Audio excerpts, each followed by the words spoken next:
हरियाणा में किसान आंदोलन अब नई दिशा में तेज होता नजर आ रहा है। राज्य के खनौरी बॉर्डर पर किसानों के समर्थन में कई प्रमुख किसान नेता और राजनीतिक चेहरे लगातार अब सक्रिय हो रहे हैं। इस आंदोलन के केंद्र बिंदु बने खनौरी बॉर्डर पर किसानों के बीच नई उम्मीद की लहर दिखाई दे रही है। अब यह आंदोलन नई दिशा शक्ति के साथ उभरने की दिशा में आगे बढ़ रहा है, जिसको लेकर बीते दिनों जहां किसान नेता राकेश टिकैत खनौरी बॉर्डर पहुंचे थे, जहां उन्होंने किसान नेता डल्लेवाल की तबीयत का हालचाल जाना और सरकार पर जहां उन्होंने हमला भी बोला और दबाव बनाने की रणनीति पर भी चर्चा की। टिकैत ने आंदोलन को तेज करने के लिए किसानों को अपील भी की है और सरकार के खिलाफ रणनीति तय भी की है। इसके बाद गुरनाम सिंह चड़ूनी किसान नेता, जो पिछले आंदोलन के मुख्य चेहरा रहे, वो भी डल्लेवाल से खनौरी बॉर्डर उनका हालचाल जानने के लिए पहुंचे।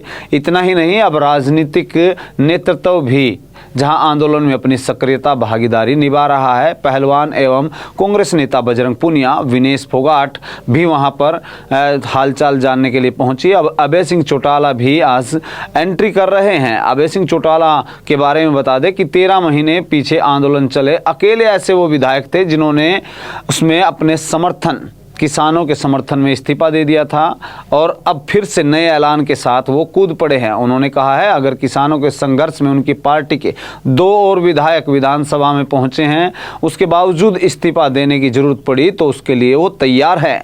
हरियाणा में किसान आंदोलन के तेज होने के संकेत अब साफ दिखाई दे रहे हैं। राकेश टिकैत व अन्य किसान नेता राज्य के विभिन्न हिस्सों में किसानों के बीच पहुंचकर उन्हें एकजुट कर रहे हैं। इस आंदोलन की गूंज अब हरियाणा की नीति में जहां सुनाई दे रही है और इसकी शक्ति को देखकर यह अनुमान लगाया जा सकता है कि आंदोलन और भी तेज हो सकता है, जिसको लेकर लगातार 3 बार जहां किसान संघर्ष कर चुके हैं दिल्ली कूच के लिए, उनको रोक लिया जाता है। कुल मिलाकर हरियाणा में किसान आंदोलन एक बार नए मोड़ पर है, जहां राजनीतिक और सामाजिक नेता जहां अपनी भूमिका निभा रहे हैं, किसानों के अधिकारों की लड़ाई को आगे बढ़ा रहे हैं और आने वाले दिनों में यह आंदोलन और भी उग्र हो सकता है। सरकार को इस पर गंभीरता से विचार करने की आवश्यकता है। हालांकि सरकार लगातार ये कह रही है कि हरियाणा में 24 फसलों पर एमएसपी से फसलें खरीदी जा रही हैं, लेकिन किसान नेताओं का कहना है कि इसे कानूनी अमली जामा केंद्र सरकार पहनाए, जिसको लेकर तमाम पंजाब, हरियाणा समेत पूरे देश में अब इस आंदोलन की सुबगाहट तेज हो गई है।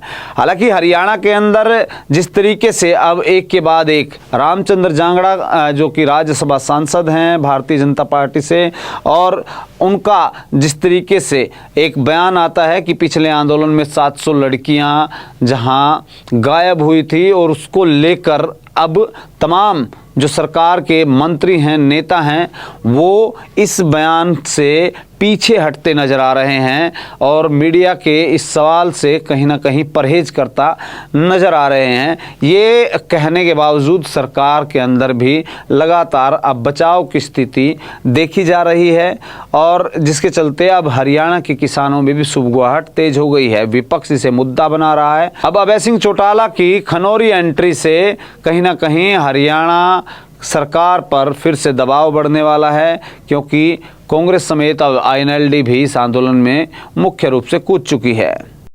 सिग्नस महाराजा अग्रसेन हॉस्पिटल पानीपत अस्पताल में आधुनिक तकनीक द्वारा गंभीर से गंभीर बीमारियों का इलाज किया जाता है। सभी मेजर गवर्नमेंट और प्राइवेट टीपीए पैनल का अस्पताल, आयुष्मान कार्ड धारकों का फ्री इलाज, अनुभवी डॉक्टर की टीम 24 घंटे उपलब्ध। आज ही विजिट करें Cygnus Maharaja Agrasen hospital Panipat. Mobile number 9215163855।